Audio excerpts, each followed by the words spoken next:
Hello, I'm Anveri Michael, a student of IIM Tiruchirappalli, and I'm making this video on import substitution policy as part of my coursework for Indian economic policy. An analysis of India's budget 2021 reveals a relapse of certain reformist impulses, such as the import substitution industrialization in the wake of India's strained relations with China. Former Niti Aayog Vice Chairman Sri Arvind Panagriya, in a recent interview with the Economic Times, said that India has begun to reverse the process of liberalization in recent years and cautioned against these protectionist policies. In this video, I'll be talking about the import substitution policy, its brief history, India's import substitution industrialization tendencies observed in Budget 2021, and what its proponents and opponents have to say. Growth or the absence of growth of any economy, especially a developing one, factors in the role played by international activities. Import substitution is one of the earliest strategies of development that directly depend on international relations. Import substitution industrialization, or ISI, is an economic practice aimed at reducing a developing country's dependence on other countries. Its goal is to protect domestic industries and help them flourish so that their goods can compete with foreign goods. In theory, it aims to make an economy self-sufficient, which is in stark contrast with the comparative advantage concept through which nations specialize in producing certain goods and services, thus promoting globalization. ISI was advocated by economists since the 18th century. With an aim to create a self-reliant economy, developing countries adopted this practice, especially countries in Latin America, Africa, and parts of Asia. Its success in those early times were facilitated by subsidizing prominent industries and promoting protectionist trade policies. However, more and more developing countries started moving away from these policies in 1980s and 1990s, leading to the rise of global market-driven liberalization.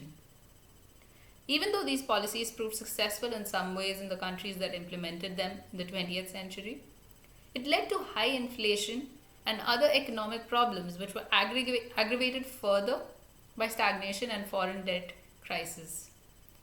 When nations sought help from the IMF and World Bank, these institutions insisted that countries open up their markets for free trade. So IS policies are largely based on the belief that economic growth can be accelerated by driving economic activity away from traditional sectors like agriculture and towards manufacturing and other similar sectors. It is implemented through a package of policies that consists of a broad range of control, restriction, and prohibitions, such as import quotas and high tariffs on imports. With the Union government's vision to help India get onto the global value chain and export better, budgets since 2016 have focused on reducing India's dependence on foreign goods by increasing tariffs across industries. India's Budget 2021 confirmed this intent to promote domestic industrial growth, especially of MSMEs, by increasing the tariffs by 2.5% to 15% on 21 product categories in 8 sectors. It also eliminated tariff exemptions on 2 product categories. It lowered tariffs on some inputs like textiles, iron, steel, feed additives, etc., while increasing tariffs on finished goods to encourage domestic substitution.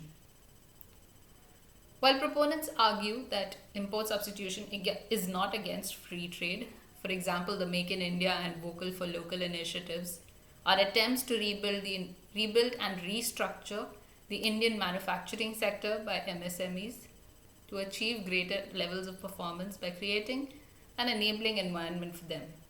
They argue that it's an attempt to develop industrial capacity, improve efficiency by protecting domestic producers from foreign competition during their infancy. However, the promotion of domestic industries motivated by political self-interest and shielding the local inefficient industries can only dent India's growth ambitions, is what the opponents of ISI say.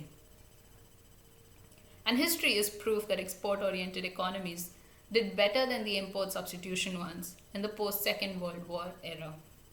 East Asian countries which dropped these protectionist policies, grew rapidly, while those that held on to those policies for long, such as South Asian and Latin American countries, continue to be some of the slowest growing economies of the world. So, industries shielded from competition have no incentive to bring about improvement in their processes and soon become complacent, leading to counterintuitive outcomes.